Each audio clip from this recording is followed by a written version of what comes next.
Bienvenue sur le podcast de référence pour devenir triathlète. Je suis Hermano, producteur de podcasts sportifs depuis 2014, triathlète depuis plus de 20 ans et maintenant swimrunner. La semaine se termine et on finit bien avec le dernier épisode de la série. C'est le moment de nous laisser un commentaire sur toutes vos plateformes d'écoute favorites et de rejoindre notre groupe Facebook pour discuter ensemble des épisodes. Salut les sportifs, c'est Hermano et vous êtes déjà dans le dernier épisode de la semaine. Olivier de Scooter m'accompagne pour co-animer cet épisode. Salut Olivier. Salut Hermano.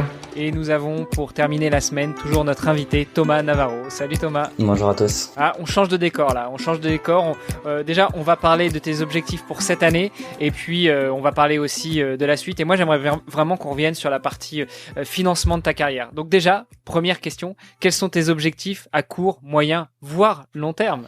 Il y en a énormément. À court terme, on va dire que c'est donc cette année les 4 courses qui arrivent et qui sont très importantes pour moi, ça va être l'Ironman 73 d'Andorre avec un profil vélo assez dur, le triathlon longue distance de l'Alpe d'Huez. J'en ai parlé, je l'avais fait la première année et après je l'ai plus refait durant mes 4 dernières années de triathlon. Donc ça va vraiment être un objectif aussi. Il y aura l'Ambraman et l'Ironman de Nice, donc 2 Ironman en fin d'année. Donc ces 4 courses-là, c'est des parcours à chaque fois assez durs quand même en vélo, ce qui me permettra normalement de pouvoir revenir le mieux possible avec ma natation un petit peu défavorable au début. Donc ça c'est sur les courses qui arrivent cette année. Attends, parce que Ambraman 15 août, ça de toute façon c'est immuable, ça bouge pas, c'est tous les ans le 15 août. Et Nice, c'est le 12 septembre. Donc un mois après, tu te colles 2 Ironman en un mois. C'est pas mal. Ouais, je pense honnêtement que ça peut passer. Après, c'est sûr qu'il faut pas se louper sur la récup. Faut être, moi de toute façon, c'est quelque chose que j'adore faire, la récup. Moi, c'est la meilleure partie. Pour moi, c'est la partie que je préfère. Donc, on a estimé avec mon entraîneur que ça pouvait le faire. Après, bien sûr, dans les 4 courses que j'ai citées, il y en a une qu'on prendra vraiment en plan B. Mais bon, pour respecter la course, je la garde pour moi, mais c'est sûr qu'il y en a une qui sera pas, on va dire, où j'arriverai pas dans les conditions optimum. Mais bon, on verra bien, ça peut quand même passer ce jour-là. Et ouais, 2 full distance, un mois d'écart, c'est quand même assez long. Souvent, c'est la deuxième, troisième semaine qui est dure, je crois, après un Ironman. Mais c'est clair que je connais pas du tout, vu que j'en ai jamais fait, donc je peux pas trop m'avancer. Mais en tout cas, ça sera une année riche en découvertes et 2 bonnes prises d'expérience, à mon avis, sur full.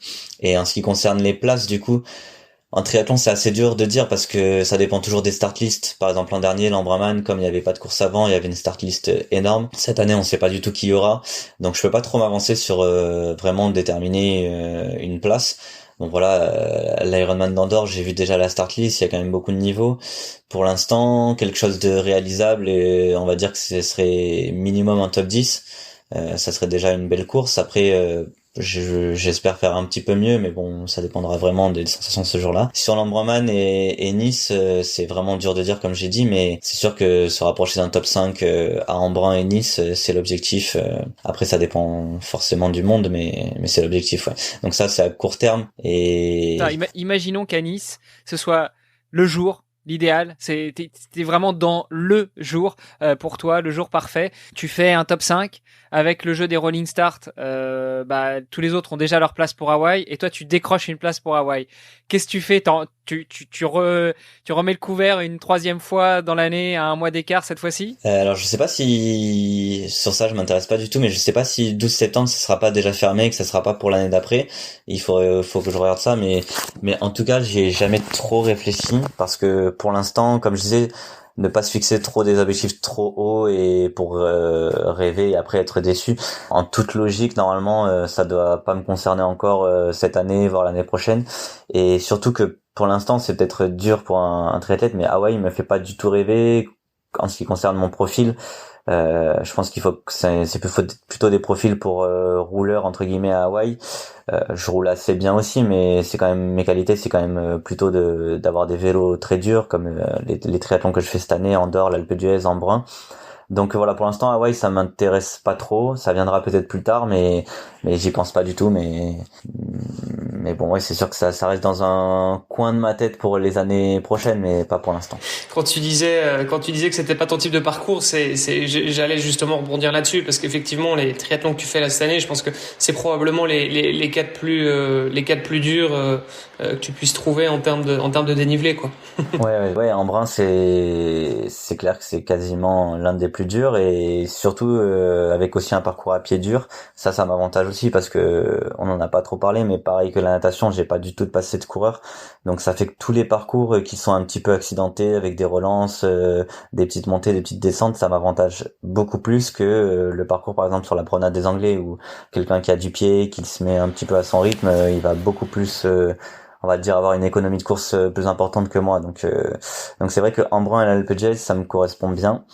Et après on verra hein, sur une distance aussi longue que ça, il peut se passer tellement de choses, mais c'est sûr que ouais, tous les parcours accidentés comme ça me correspond bien. Bon alors du coup, je t'ai coupé plusieurs fois, mais ça c'était à court terme. À moyen terme, qu'est-ce que t'envisages? Et puis après à long terme? Franchement, c'est sûr que l'Ironman de Nice, ça représente quelque chose parce que je suis niçois, parce que je vois ça depuis des années. Donc un podium à Nice, c'est sûr que ça fait rêver. Après, pour l'instant, je me projette pas tant que ça très très loin.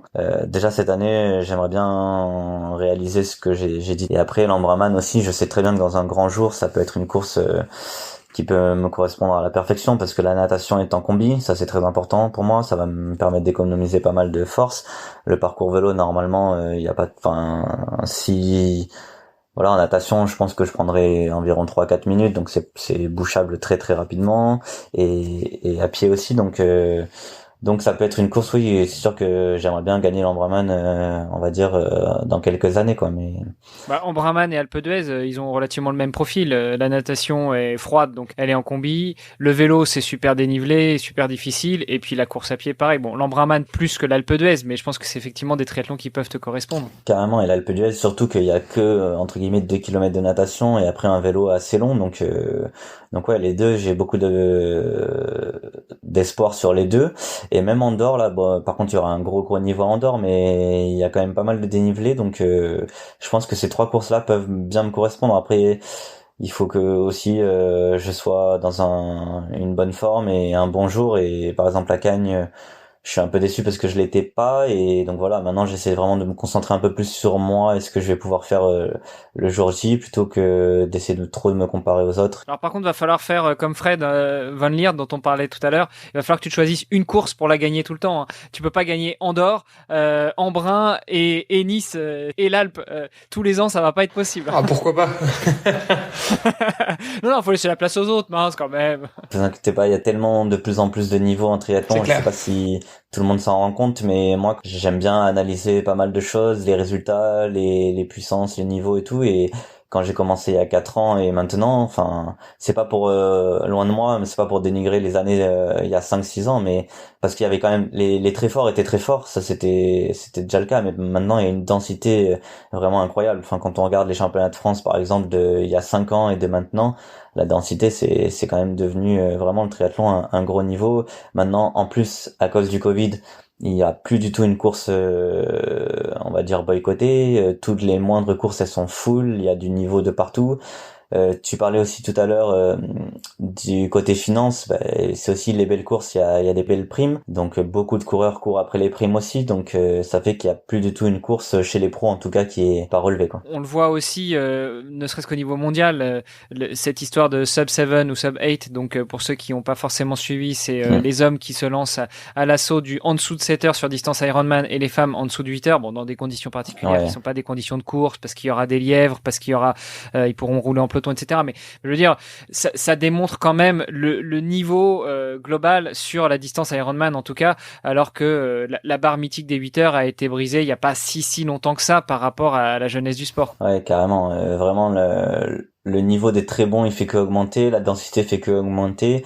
Maintenant, quand on vient sur de l'Alf, c'est quasiment que enfin, on va dire que les tout meilleurs, c'est limite des mecs qui viennent de Grand Prix, quoi. Quand on voit Gustav Iden, même Vincent Louis, les Brownlee, les Gomez, c'est des mecs qui ont énormément de vitesse, et du coup, ça va vraiment de plus en plus vite, et ce qui était pas le cas avant, sur un Alf, c'était quelqu'un vraiment du longue distance qui s'imposait, et ça courait pas Là maintenant, j'ai vu les allures à Daytona, ça court, je crois, le meilleur temps à 3,15 de moyenne sur 20 bornes. Après de la natation et du vélo, c'est quand même des allures assez folles, quoi.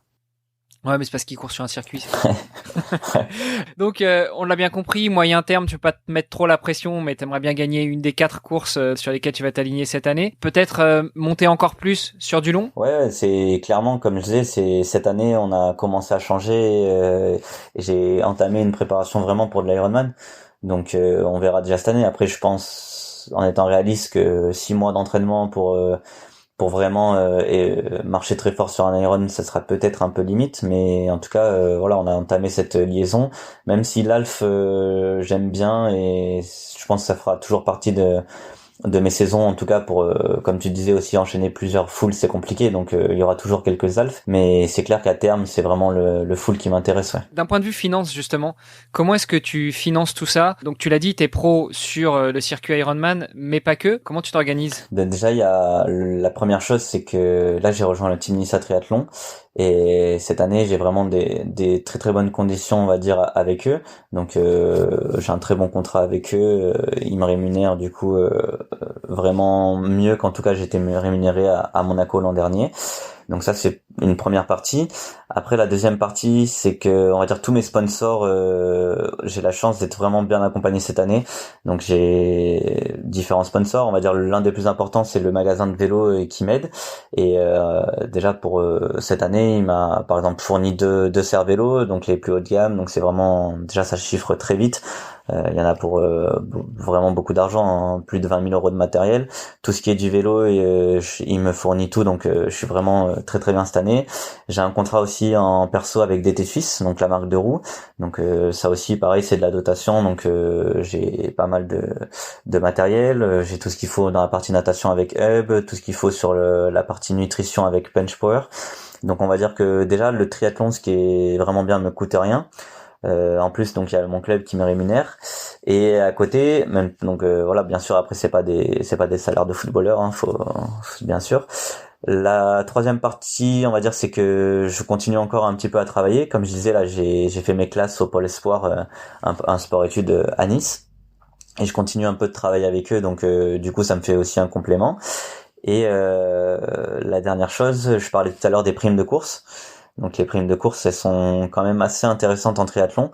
Bien sûr, faut faire parmi les meilleurs à chaque fois de la course, mais quand même, surtout avec ce que fait le PTO en ce moment, à chaque fois qu'ils essayent de mettre des grilles de prix pour les pros, il y a quand même moyen de se faire un petit peu d'argent à chaque course, donc c'est quand même une bonne chose. Donc on va dire que tout mis bout à bout, ça fait qu'on s'en sort. Après c'est bien sûr, voilà, moi je suis on va dire entre guillemets un petit pro triathlète, donc c'est pas des salaires monstrueux, c'est pas une vie de fou, mais bon, tant que ça ne me coûte rien et que j'arrive à mettre un petit peu de côté pour l'instant, c'est déjà le top pour moi. Et le but, c'est, quand tu parlais des objectifs à long terme, on va dire que pour moi le but, c'est plutôt dans un premier temps de pouvoir faire ça longtemps, en juste quand ça me coûte rien et que je puisse un petit peu gagner ma vie. Ça c'est vraiment l'objectif, plutôt d'aller viser je sais pas quelle place. Un objectif un peu plus concret, c'est de pouvoir voilà, je vais avoir 27 ans bientôt, de pouvoir peut-être faire ça 5 ans sans que ça me coûte d'argent, que je puisse en avoir un petit peu pour mettre de côté pour plus tard, etc. Et donc ça c'est vraiment, ouais, l'objectif. Hawaï, c'est 100 000 quand tu gagnes. C'est sûr que tu veux vraiment pas aller à Hawaï. Le problème, c'est que pour aller à Hawaï, il faudrait nager bien plus fort, et ouais, puis il faut investir peut-être un peu plus que 100 000 sur les 4-5 prochaines années. ouais, c'est ça, ouais. Non, ouais, pour l'instant, vraiment, enfin, Hawaï, ça me passe même pas en tête. Vraiment, après, sur des triathlons, même en brun, je crois que c'est 25 000, hein, donc ça, c'est beaucoup plus réalisable. En tout cas, même l'Alpe d'Huez, il y a une belle grille de prix. Enfin, se concentrer déjà sur ça, ce sera pas mal avant d'aller voir pour Hawaï, quoi. Thomas, merci beaucoup pour tout ce partage, toutes ces informations. Avant de se quitter, il faut quand même rendre à César ce qui lui appartient. Si on veut rester en contact avec toi, où est-ce que ça se passe? Je mets quasiment tout sur Insta. Au final, Strava, j'ai un bug dans la mise à jour. J'arrive plus à. En fait, normalement, c'était connecté à mon compte Garmin et Training Peaks, et ça se synchronise plus. Donc, pour l'instant, je mets plus rien sur Strava, mais ça va revenir dès que j'aurai trouvé la solution. Mais sinon, quasiment tout mon contenu de sportif, c'est sur Instagram. J'ai un peu essayé de commencer partager sur LinkedIn, mais je mets pas grand chose, je maîtrise pas beaucoup encore, mais ouais, quasiment tout sur Instagram. On mettra tout de toute façon dans les notes de l'épisode. On te souhaite une bonne continuation, plein de réussite cette année. On suivra avec attention donc Andorre, l'Alpe d'Huez, Embrun et Nice. On croise les doigts très fort pour toi et puis peut-être qu'on peut se donner rendez-vous l'année prochaine pour faire un compte rendu de ton année et puis savoir ce que ça a donné. Avec grand plaisir, c'était cool en tout cas, merci beaucoup. Super, merci beaucoup Thomas. Merci à toi Thomas. Merci, bonne journée. Ciao. Merci d'avoir écouté cet épisode et peut-être même cette série hebdomadaire jusqu'au bout. N'oubliez pas de rejoindre notre groupe Facebook pour discuter avec les invités, commenter et poser vos questions. Et Olivier et moi, nous vous répondrons dans un prochain épisode. Bon week-end et à la semaine prochaine. Salut les sportifs.